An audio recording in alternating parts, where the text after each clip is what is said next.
What would you guess happened if you heard that one of the world's largest beverage brands lost $50 million and tanked their sales by 20% in just 2 months? If you guessed it was because of contamination in one of their factories and they had to do a massive recall, or guessed it was because they took a political stance and their customers revolted, you'd be wrong. This is a story of Tropicana, a $700 million juice empire that nearly collapsed because it removed one thing. And the kicker? They paid $35 million for the privilege of destroying their own brand. Today, we're breaking down one of the most catastrophic rebranding failures in modern marketing history. We're talking about Tropicana's 2009 packaging disaster. We'll walk through the problem they thought they were solving, the insight that led them astray, the execution that backfired spectacularly, and the neuroscience that explains why it failed. And most importantly, the takeaway you need to protect your brand from this same fate. Because here's the thing. In a world where products are becoming commoditized and AI can replicate almost anything, your brand recognition might be the only moat you have left. Let's set the stage with the problem Tropicana faced, or thought they faced. It's 2009. Tropicana owns the orange juice aisle. They're the market leader. Their packaging features this iconic image, an orange with a straw stuck in it, a logo that is simple, memorable, and instantly recognizable. I bet you can see it in your head right now. But PepsiCo, Tropicana's parent company, has a problem they think needs solving. They look around and see minimalism taking over, Apple's clean design, sleek packaging everywhere. They think Tropicana looks dated, old-fashioned, not premium enough. They want to modernize. They want to appeal to a younger demographic. They want the brand to feel fresh, contemporary, sophisticated. So they hire the legendary design firm Arnell Group.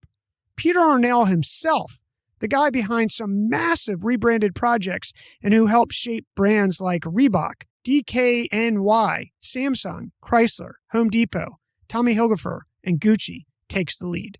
PepsiCo drops $35 million on the redesign. Arnell and the PepsiCo team believed packaging needed to evolve with the times. Their insight was that consumers wanted authenticity, realness, not cartoonish graphics, but actual orange juice. So they made some bold moves. They removed the iconic orange with the straw logo and replaced it with a glass of orange juice. More realistic, they said. They turned the logo vertical, made it smaller, more sophisticated. They changed the typography, added the tagline 100% orange squeezed in a font that looked modern but frankly looked generic. The new cartoon looked clean, minimal, and modern. Oh, and as design would have it, it also looked like every other store brand orange juice on the shelf. It's January 2009. The new packaging hits stores nationwide, and almost immediately the phones start ringing. Customers are confused. They can't find Tropicana. They're walking right past it in the grocery store because it doesn't look like Tropicana anymore. Within weeks, complaints are flooding in. Over 1,000 calls a week to customer service. People are upset. They feel betrayed. They think Tropicana changed the actual juice recipe. The numbers start coming in. Sales drop. Not a little, a lot. 20% in just 2 months. We're talking about tens of millions in lost revenue in 60 days. Meanwhile, competitors are having a field day. Minute Maid and Florida's Natural watch their sales climb as confused Tropicana loyalists grab the wrong carton or just switch brands entirely. Social media lights up. The marketing press smells blood. Articles start appearing. Tropicana's packaging redesign, a case study in failure. And here's the science behind why this happened. It's not just about nostalgia or people being resistant to change. There's actual neuroscience behind brand recognition. A study published in the Journal of Consumer Psychology titled Aesthetic Package Design, a Behavioral, Neural, and Psychological Investigation that used fMRI brain scans to watch consumers' neural responses to product packaging, specifically what happens in the brain when we encounter familiar versus unfamiliar brand packaging. They found that when people see familiar packaging, it activates the ventral striatum, the reward center in your brain. the same area that lights up for food, money, and things you love. But here's the critical part. This happens in milliseconds, before conscious thought. It's automatic recognition based on repeated past encounters with that packaging. When that visual cue gets disrupted, when the packaging changes dramatically, that automatic recognition fails. The brain doesn't get its reward hit. Instead, it has to work harder to process what it's seen. The researchers found that similar packaging reduces cognitive load.